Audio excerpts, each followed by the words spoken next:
Why did wealthy 19th century Britons willingly agree to live in freezing rooms with huge drafts? You can't even imagine the sacrifices Victorian people made just to impress their neighbors. At that time, the home ceased to be a place of rest and became a complex social tool for displaying wealth. Comfort and warmth were regularly sacrificed for the sake of external aesthetics and strict rules of etiquette. Watch the video to the end to find out how architectural excesses turned everyday life into a struggle for warmth and what the true price was hidden behind the facade of expensive stone.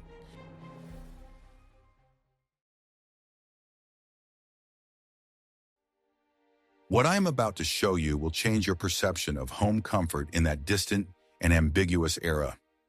In Victorian England, your home was not just a roof over your head, but a direct declaration of your personal bank account. Architects of the time sought to make the facade of the building as complex as possible, adding turrets and intricate stone carvings. This was done so that every passerby could immediately appreciate the high wealth and status of the owner. Inside the house, the situation was even stranger, as the layout was dictated by extremely strict rules of propriety. The rooms were divided into distinct male and female areas, which were never to be crossed without good reason. This created a confusing maze of walls and heavy doors. This structure greatly impeded natural air circulation and normal lighting in the rooms. Instead of creating one large warm living room, the house was divided into many small specialized rooms. Each of these small rooms required separate, expensive furniture and complex maintenance. Most importantly, each room needed separate heating, which was extremely inefficient. The owners spent a fortune on maintaining rooms that were only used a couple of times a year. Huge grand staircases occupied the central part of the building, taking up almost all the usable space inside.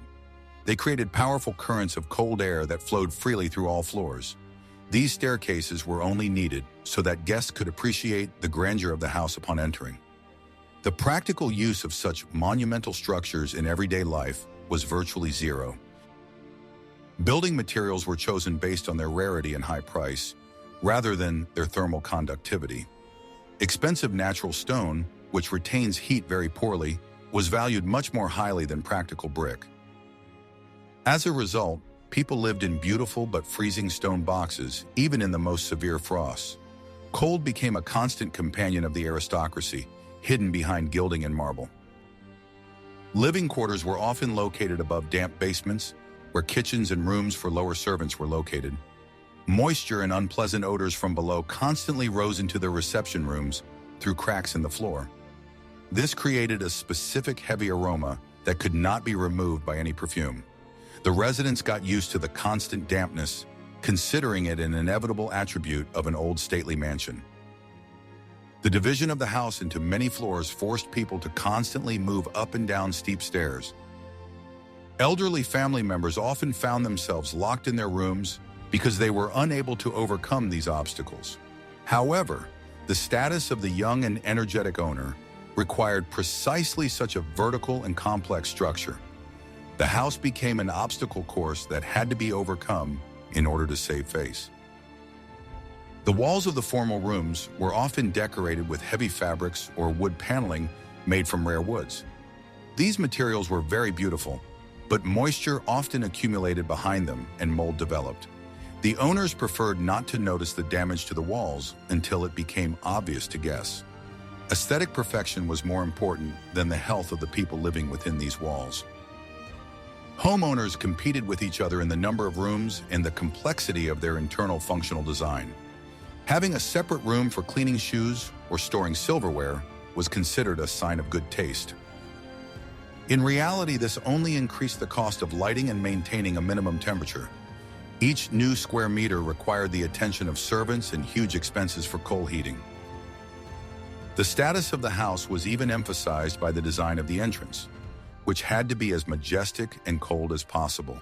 Huge oak doors often had gaps through which the icy wind penetrated the lobby.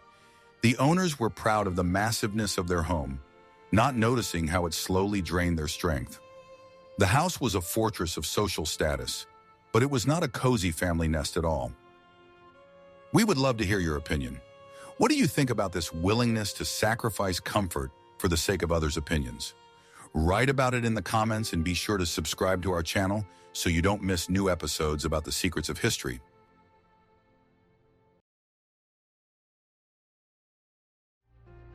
Want to know the secret that made nobles wrap themselves in 3 layers of wool right in their own bedrooms? One of the most recognizable features of the Victorian style was the incredibly high ceilings in the reception rooms.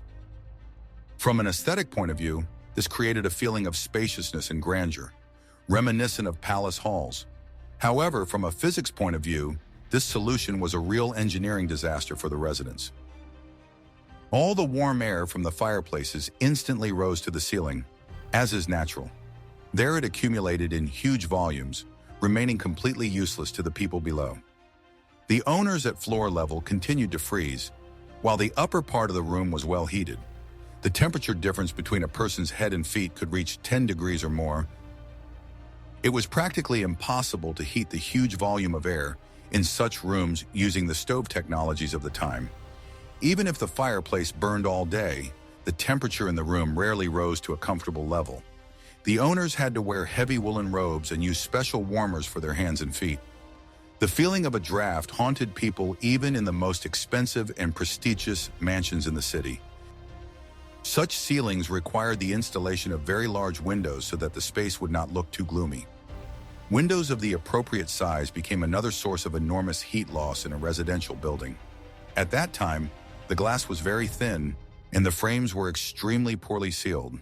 The icy wind freely penetrated inside, negating all efforts to heat the room. The vertical space also greatly complicated daily cleaning and maintenance of the house. Dust accumulated over the years on high cornices and intricate moldings that were difficult to reach. This required a large number of servants who were constantly working with stepladders and long brushes. The status of high ceilings was paid for with constant cold and endless labor by hired workers. Sounds in such high rooms acquired a hollow echo that interfered with normal private communication. To muffle this effect, the walls were hung with a huge number of paintings and heavy tapestries. The tapestries collected dust and soot, becoming another source of unsanitary conditions in the house. Silence in a Victorian house was as rare a guest as real warmth. Ceilings were often decorated with intricate paintings or gilding, which quickly faded from the smoke of the fireplaces. Regular restoration of these decorations cost the owners a fortune and took a lot of time. While the artists worked under the ceiling, the room was closed and could not be used for its intended purpose. Life in the house often turned into an endless process of repair and maintenance of external splendor. It was extremely difficult to light the high rooms in the evenings with candles or oil lamps. The light was lost in the vast space, leaving the corners of the rooms in deep, gloomy shadows.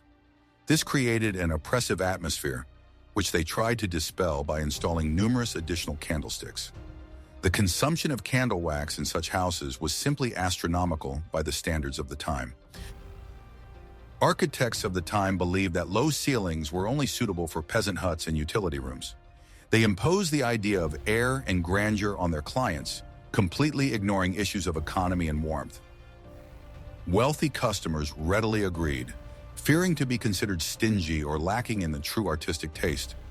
As a result, an entire generation of aristocrats lived in constant discomfort for the sake of style. Even bedrooms were made unreasonably high, which made sleeping in them a real challenge in winter. The canopies over the beds were not just decoration, but an attempt to create a warmer space inside the room. People literally built small tents inside their huge halls just to keep from freezing at night. This clearly demonstrated the complete failure of the idea of giant rooms for everyday life.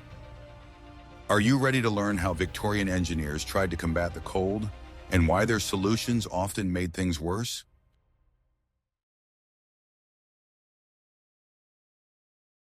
You've probably never thought about this unique fact in the context of an ordinary window before. In the Victorian era, the size and number of windows in a house were a direct indicator of social success. After the window tax was abolished, architects began to insert windows into literally every available opening in the facade. Huge glass surfaces were intended to signal to everyone around the prosperity of the owner of the house. Huge bay windows protruding beyond the line of the walls became a mandatory attribute of any self-respecting mansion. They allowed owners to sit by the window and be visible to passers-by on the street. It was a kind of showcase of social life, displayed for all to see for the envy of those around them. People deliberately spent time in these glassed-in projections to emphasize their idle lifestyle. However, this opportunity to show off came at the price of constant icy drafts and dampness. The technology for producing sheet glass at that time did not allow for truly thick panels. The windows often vibrated in strong winds, creating an unpleasant hum inside the living rooms. The numerous gaps in the wooden frames constantly let in drafts, turning cozy living rooms into cold cellars. To escape the cold in some way, Victorians came up with the idea of using incredibly heavy curtains. These curtains, made of velvet and thick wool, covered the window openings almost completely. They negated all the practical benefits of having large windows in the house. As a result, the rooms were dark during the day and still very cold in the evening. Such an abundance of heavy textiles on the windows became an ideal place for coal soot to accumulate. The rooms acquired a specific heavy smell of dust, which was almost impossible to air out. The windows were rarely opened for ventilation for fear of letting in even more cold from the foggy street. A symbol of wealth in reality turned into a source of unsanitary conditions and constant discomfort for the whole family. The glass itself had an uneven surface and often distorted the view of the street. This created a strange effect, as if the world outside the window was constantly floating or deformed. To hide this defect, intricate patterns were applied to the glass, or colored inserts were used. This further reduced the amount of light entering the already gloomy room. The window frames required constant painting and maintenance, as the wood quickly rotted from condensation. In winter, thick layers of ice formed on the inside of the glass, which melted and damaged the windowsills. The servants were obliged to wipe the water every morning so that it would not drip onto the expensive carpets. The huge windows required daily and tedious attention, becoming a burden for domestic workers. Many windows were made fixed, meaning they had no opening mechanisms at all. This was done to save on fittings and to provide better protection from the winter winds. However, in summer, such rooms turned into real greenhouses, where it was impossible to breathe due to the heat. Residents found themselves hostage to their transparent walls, suffering from temperature fluctuations at different times of the year. The presence of a bay window also complicated the arrangement of furniture inside the room, creating awkward, sharp corners. Architects prioritized form over function, forcing people to adapt to the whims of the facade design. Furniture in these areas quickly faded in the sun and deteriorated from constant humidity near the glass. Practicality was sacrificed for the sake of the house's impressive appearance from the main city street. Wealthy Britons often ordered stained glass windows for their grand staircases to impress incoming guests. These colored glasses were very expensive, but let in even less light than ordinary ones.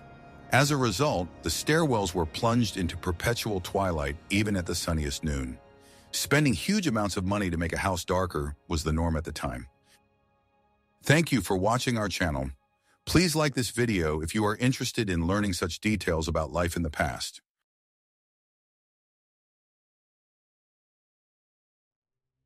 What you are about to learn will change your perception of the traditional hearth. The fireplace in a Victorian home was the central element of the decor, around which the entire composition of the main room was built. It was decorated with expensive marble, cast iron, and huge mirrors to reflect the flames. This was done to emphasize the importance and wealth of the owner of this luxurious room. But from an engineering point of view, an open fireplace was one of the most inefficient ways to heat a room. About 90% of the heat generated went straight up the chimney along with the combustion products. To heat even a small room, it was necessary to burn a colossal amount of coal or dry wood. The fireplace heated the atmosphere of the city much more efficiently than the living space inside the building itself. At the same time, the fireplace created a powerful draft that sucked warm air out of all the cracks in the house. This created a paradox. The stronger the fire burned, the more actively the icy air from the street penetrated the room. A person felt the heat in front of them, while their back literally froze from the draft. Life by the fireplace required constant rotation in order to warm up evenly on all sides. In large mansions, fireplaces had to burn in every room, which created a burden on the servants. Someone had to constantly carry heavy buckets of coal up and down the floors and clean the ashes. This turned an elite home into something resembling an industrial boiler room, where cleanliness was an unattainable dream. Soot settled on all surfaces, even penetrating closed cabinets with expensive dishes. Smoke from thousands of such fireplaces enveloped English cities in their famous thick and acrid smog. Wallpaper and light-colored furniture quickly became covered with a layer of sticky, dark soot, requiring regular replacement. Homeowners lived in a perpetual gray haze, sacrificing their health for the sake of a beautiful fire. The fireplace was a symbol of comfort, which in reality was slowly destroying the house and the lungs of its inhabitants. Coal for fireplaces was stored in dark basements, from where it had to be delivered to the front halls. This process was inevitably accompanied by the appearance of black dust on carpets and stairs. Servants were forced to constantly clean the floors to hide the traces of this dirty but necessary work. The majestic lifestyle of the aristocracy was built on a foundation of coal dust and hard physical labor. Chimneys often became clogged with soot, leading to dangerous fires inside the walls of the building. The profession of chimney sweep was one of the most sought after and dangerous in Victorian London. If the chimney was not checked regularly, smoke would start to flow back into the rooms, poisoning everyone present. The safety of the residents hung in the balance, depending on the quality of the work of the hired staff. Many fireplaces were too large for the rooms in which they were installed. They burned the oxygen in the room very quickly, causing people to feel constantly sleepy and weak. Victorians often suffered from headaches, not realizing that the cause lay in their beloved hearth. The beauty of the flames concealed serious problems with air quality and overall well-being. Special screens were placed in front of fireplaces to protect the face from excessive heat. These screens were also decorated with embroidery or paintings, becoming another status symbol. People were forced to use additional accessories just to be near a source of heat. This clearly shows how imperfect this heating system was for everyday needs. In bedrooms, fireplaces were extinguished at night for safety reasons and to save expensive fuel.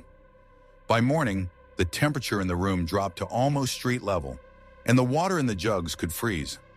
Waking up in such a house was a real test of willpower for any wealthy person of that time. The status of the mansion's owner did not save him from shivering in his icy bed in the morning. In the next chapter, you will learn how the Victorians tried to introduce the first heating systems and why they caused such horror.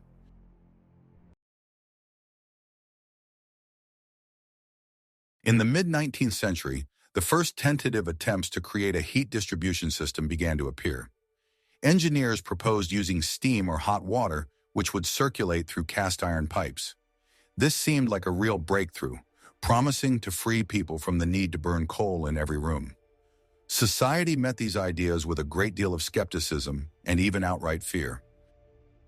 The first radiators were so bulky and unattractive that aristocrats refused to install them in their halls. It was believed that bare pipes spoiled the refined interior and looked too rough and industrial. As a result, they were either hidden behind massive panels or installed only in service areas. This greatly reduced the overall efficiency of the system as the heat could not spread freely. Hidden behind wooden grills, the radiators quickly overheated the wood, causing it to dry out and crack. In addition, the first heating systems often leaked, causing irreparable damage to expensive carpets. Homeowners treated these technical innovations with great distrust and well-founded apprehension.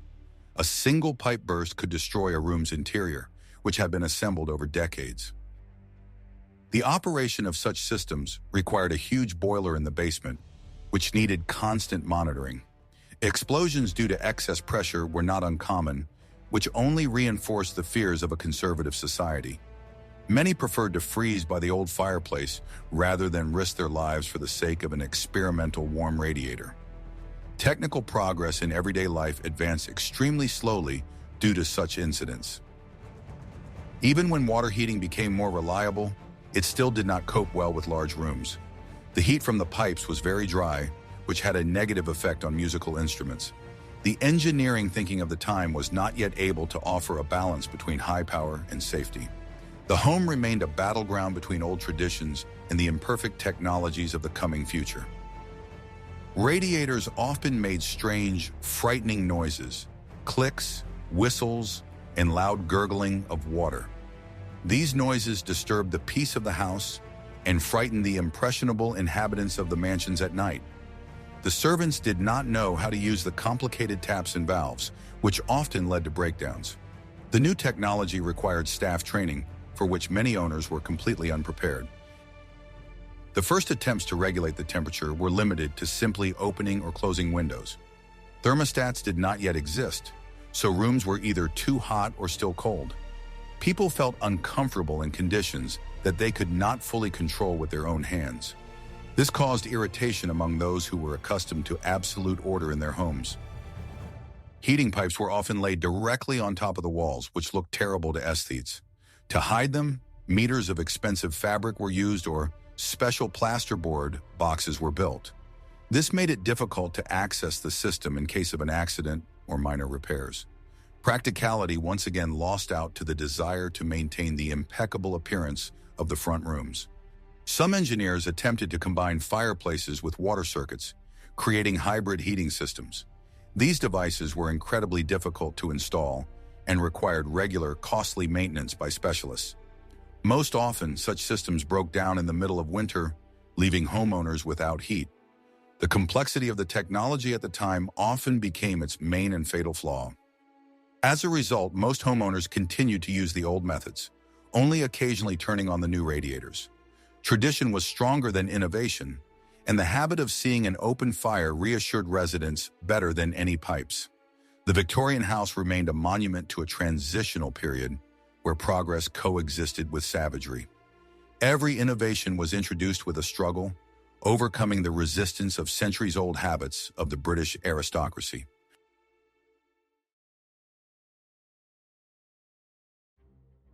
Are you ready for the shocking truth about what was hidden behind the beautiful wallpaper in these majestic buildings?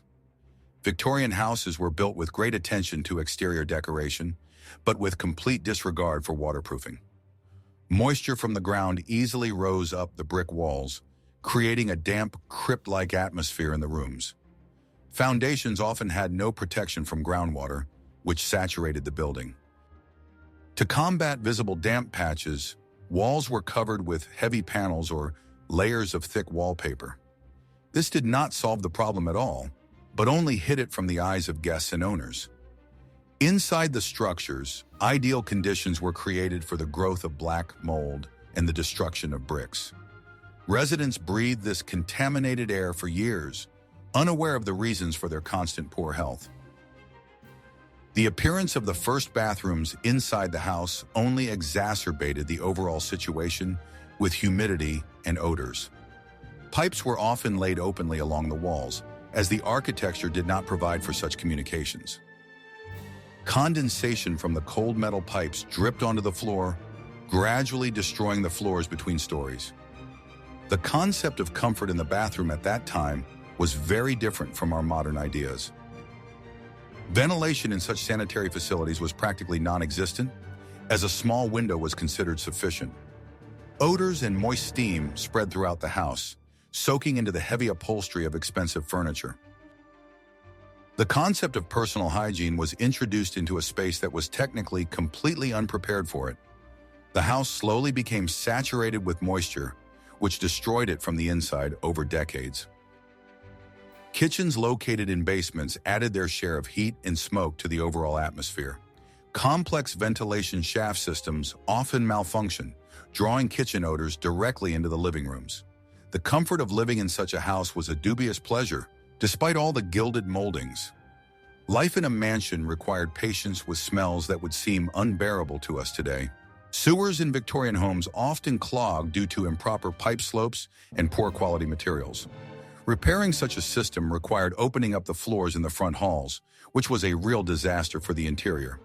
The owners often delayed this moment, bringing the situation to a critical state and a terrible smell.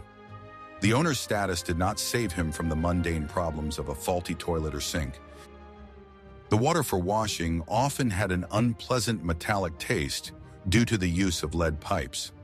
At that time, The harm of lead to human health through constant contact was not yet known. People washed their faces and brushed their teeth with water that slowly poisoned their bodies every day. The technical backwardness of the water supply systems was hidden behind beautiful hand-painted faience sinks. Bedrooms still used chamber pots, which servants took out only in the early morning. This created a specific atmosphere, which they tried to hide with strong aromatic salts. Having a modern bathroom on the floor was rare, even for very wealthy homeowners. Old habits coexisted with new technologies, creating a strange and unpleasant contrast. Bathroom walls were often tiled, which was very cold to the touch in winter. Washing became a test of endurance rather than a pleasant, relaxing procedure for the body. Hot water had to be specially ordered from the servants, who heated it in huge boilers in the kitchen. The process of taking a bath turned into a complex logistical operation involving several people. The dampness meant that clothes in the closets always seemed a little damp and cold. Victorians often suffered from rheumatism, which was a direct consequence of living in such unhealthy homes. Huge mansions looked beautiful in photographs, but in reality they were dangerous to the health of their inhabitants. The true price of status was expressed in chronic illnesses and a constant feeling of damp chill. In the next chapter, you will learn how the layout of the house turned the lives of servants into an endless marathon.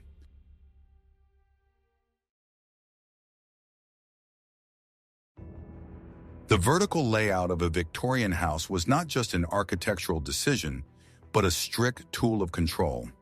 Houses grew upwards, dividing the space into distinct levels for different social groups. The basement was for the kitchen, the ground floor for receiving guests, and the upper floors for the owners. This forced all the inhabitants of the house to climb hundreds of steps every day.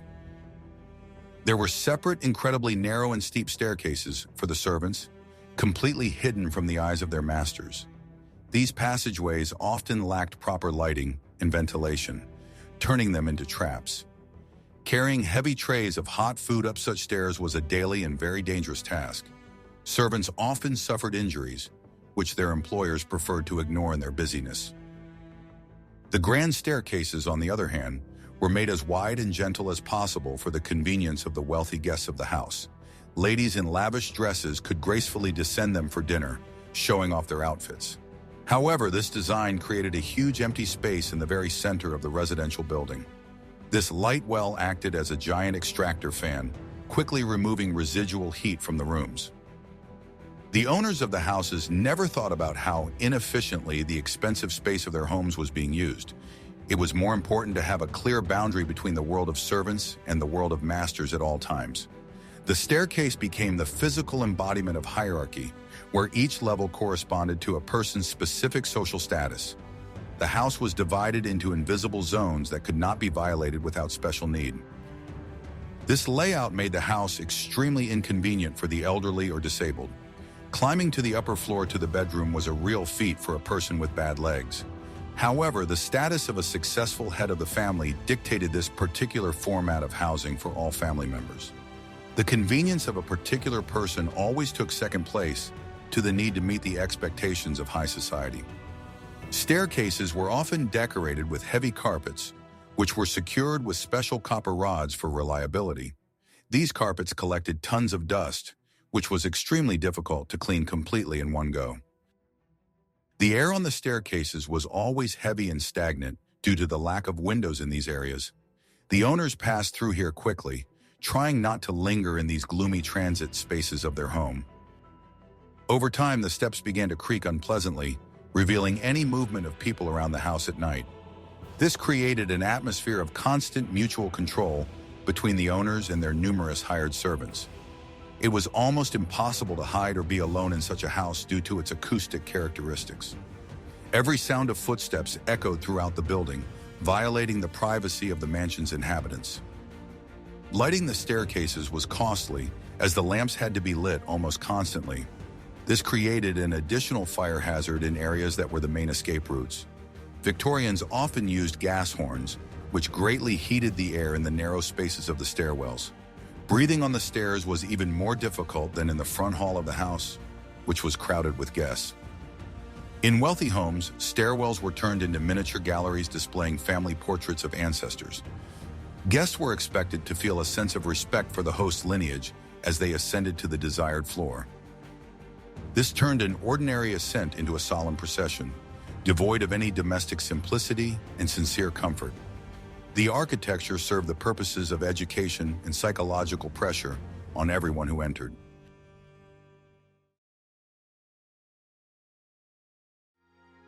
Service staircases often ended directly in the corridors next to the owner's bedrooms for quick access. This meant that the servants were always nearby, ready to carry out any order from their master. The owners appreciated this service, but paid for it with a lack of genuine solitude in their home. The entire house was permeated by a system of hidden connections that made the lives of some comfortable at the expense of the labor of others. The introduction of gas lighting into Victorian interiors seemed to contemporaries to be a real technical miracle and a sign of progress.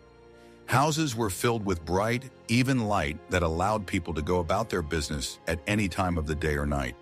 But this luxury brought with it new and very specific problems for the inhabitants of these mansions. Life by gas light turned out to be much more dangerous and unpleasant than by the good old candles.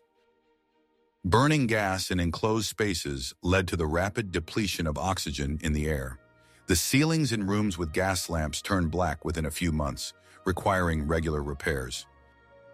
Even the most expensive interiors took on a shabby and dirty appearance due to the constant buildup of greasy soot. Owners were forced to hire workers to renovate the finishes almost every year after winter.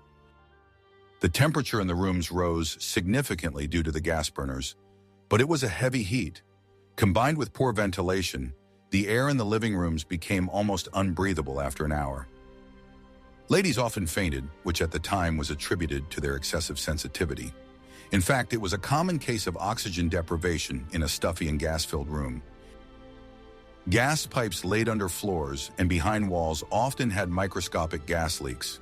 The characteristic unpleasant smell became a familiar backdrop to Victorian life, gradually poisoning all the residents of the mansion. In addition, the open flame of gas horns, combined with an abundance of fabric, created a fire hazard. People lived on a powder keg, enjoying the bright light of their new fashionable chandeliers. Despite all these obvious drawbacks, the presence of gas was essential for maintaining high status. Candles and oil lamps were considered the lot of the poor and conservative old people who had fallen behind the times. Wealthy Britons preferred to put up with the stuffiness and smoke as long as their homes shone with modernity. Demonstrating technical superiority was more important than their own health and the safety of their entire family. Gas horns often emitted an unpleasant hissing sound that irritated the ears and disturbed peaceful sleep. To ensure that the light was even, it was necessary to constantly monitor the pressure in the system and the cleanliness of the burners. This added to the responsibilities of the servants, who did not always cope with the complex and dangerous technology. Improper handling of gas led to powerful explosions that could completely destroy an entire residential neighborhood. Gas light had a sharp bluish or yellowish tint, which changed the perception of colors in the interior. Artists and decorators were forced to select fabric shades, taking into account this specific artificial lighting. What looked beautiful during the day could become ugly when the evening gas lamps were turned on. Evening life in the house required a special approach to design and the choice of finishing materials. Plants in rooms with gas lighting quickly died due to toxic combustion products in the air. To preserve winter gardens, they had to be separated from living quarters by airtight doors. Gas killed all living things, turning the house into a sterile but dangerous environment for humans.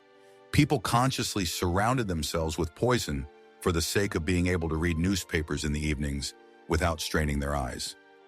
The installation of gas equipment required the walls and floors of already constructed old buildings to be opened up. This turned the owners' lives into endless construction chaos for many months of work. Many mansions suffered from unprofessional pipe installation, which compromised the strength of load-bearing structures. The thirst for innovation often led to sad consequences for the preservation of England's historical architecture. Even when electricity became available, many continued to use gas out of pure conservatism and habit. The transition to new standards again required money and large-scale destruction inside the house to lay cables.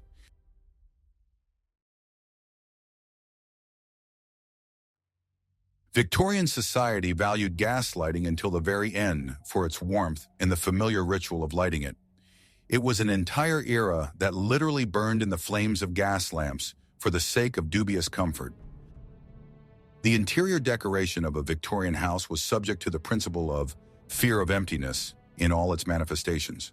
The rooms were literally cluttered with massive wardrobes, couches, and countless small tables. This gave guests the impression of great wealth and a full life in this house. In reality, moving around such rooms became a real challenge for everyone. The furniture of that time was incredibly heavy and not at all designed for easy movement. Just to dust behind a massive sideboard required the combined efforts of several strong men. As a result, layers of dust accumulated behind the furniture over the years, becoming a breeding ground for bacteria and allergies. Cleanliness in a Victorian home was only superficial, hiding tons of hidden dirt. Sofa upholstery was often made of stiff and prickly fabrics, such as natural horsehair. Sitting on such furniture for a long time was physically uncomfortable, but it was considered eternal and very prestigious. The shape of the chairs forced people to sit in an unnaturally straight, intense posture throughout the entire conversation. This prevented guests from truly relaxing and feeling at home while visiting. The abundance of small trinkets and porcelain figurines on all surfaces turned ordinary homes into museums. Children and pets were a constant threat to this fragile and expensive well-being. Therefore, they were always kept in separate areas, away from the formal and valuable interiors. The house ceased to be a place for active life, turning into a cold backdrop for formal conversations. Every piece of furniture had to emphasize the owner's education, even if it was useless. Bulky bookcases with locked glass doors stored books that no one read. The owner's status was maintained through the endless accumulation of things that eventually outlived people. Living among antiques required caution and deprived people of their natural freedom of movement. Furniture often had sharp corners and intricate carved details that were easy to bump into or tear clothes on. Cleaning such carvings took servants hours of painstaking work using special brushes. The owners were proud of the complexity of the decor, without thinking about how much effort it took to maintain it. The things in the house became masters of the situation, demanding constant and careful attention. Tables were often covered with several layers of tablecloths that hung down to the floor and collected dust. This was done to hide the simple wooden legs of the furniture, which were considered indecent to show. Victorian morality even penetrated interior design, creating absurd and inconvenient rules. The extra layers of fabric only made cleaning more difficult and made the air in the room even dustier. The beds were so high that special little ladders were needed to get into them. Huge canopies above them prevented fresh air from flowing in while the occupants slept at night. People slept in enclosed spaces, surrounded by heavy, dusty velvet or silk curtains. This was considered the height of luxury, although in reality it was extremely harmful to normal breathing. Each room had several screens that were used to protect against drafts or for changing clothes. These mobile walls further fragmented the space, turning it into a confusing maze of fabric and wood. A person could easily get lost in their own living room among the multitude of barriers and decorative elements. Simplicity and clarity of space were sacrificed for excess and false comfort.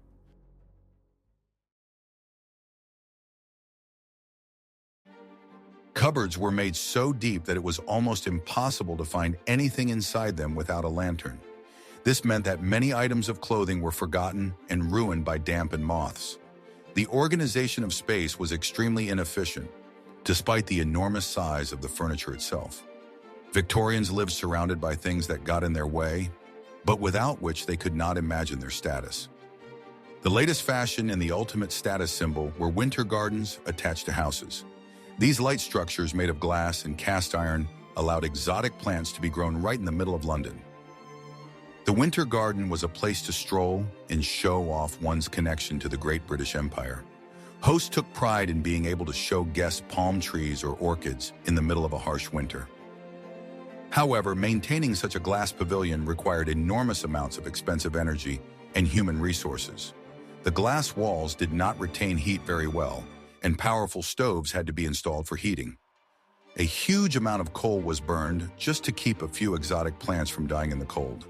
It was pure madness from an economic point of view, but status justified any crazy expenditure.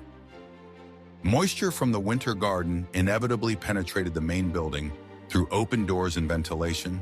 This caused rapid rotting of wooden structures and damage to expensive wallpaper in adjacent living rooms. Between the warm, humid air of the garden and the cold walls of the house, there was always abundant condensation. This created additional problems for the cleanliness and preservation of the entire interior of the mansion. During the summer months, these glass extensions turned into real ovens under the direct rays of the sun. The heat from the garden was transferred to the rooms, making it completely unbearable for people to stay there. The winter garden was a beautiful but very capricious toy that worked against comfort all year round. The owners found themselves hostage to their love of exoticism and transparent architecture. Nevertheless, no wealthy mansion was considered complete without such a transparent extension. The owners were willing to put up with mold and heat for the sake of surprising their sophisticated guests. It was the final point in the triumph of external glamour over common sense in true home comfort. The winter garden became a monument to an era that valued appearance far above reality. Caring for plants in such gardens required the involvement of professional gardeners who lived in the house. It was necessary to constantly monitor the humidity, temperature, and lighting of each individual leaf. This turned part of the house into a branch of a botanical garden with all its specific requirements. The owners rarely tended to the flowers themselves, using the garden only as a backdrop for beautiful photographs or receptions. The glass roofs often leaked during heavy rains, which was common in England. The water damaged the expensive tiles on the floor and could cause short circuits in the early lighting systems. Repairing such structures at great heights was a very difficult and dangerous task for workers. The winter garden required constant investment, becoming a bottomless pit for the family budget. Insects, which inevitably bred in the garden, penetrated the living quarters of the house through every crack. Pest control required the use of strong chemicals, the smell of which spread throughout the building. People lived in a cloud of insecticides just to keep their precious tropical flowers intact. Nature inside the house was aggressive and required a constant struggle for survival. The floors in winter gardens were made of stone or tile so that they could be easily washed after watering. However, these floors were icy for most of the year, which made walking in the garden a dubious pleasure. To avoid catching a cold, people wore warm shoes and outerwear even inside this tropical zone. The illusion of warmth was shattered by the harsh reality of a poorly designed and uncomfortable space. The winter garden was often used as a smoking area, turning it into a smoky greenhouse. The combination of the smell of tobacco and damp earth created a specific atmosphere that was not pleasant for everyone. This space was an attempt to cheat the climate, but in the end, it only emphasized its harshness. The Victorians sought to rule the world, but could not cope with the cold within their own glass walls.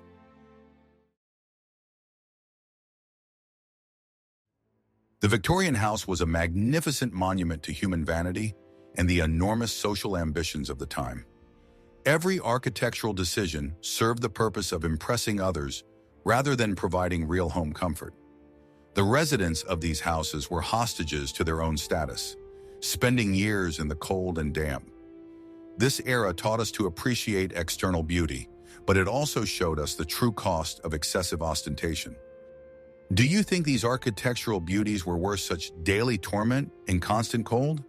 Suggest topics for future videos that you would like to see on our channel in the comments. It is very important for us to know your opinion about life in past centuries. And don't forget to subscribe to us so you don't miss new interesting episodes about the hidden side of world history.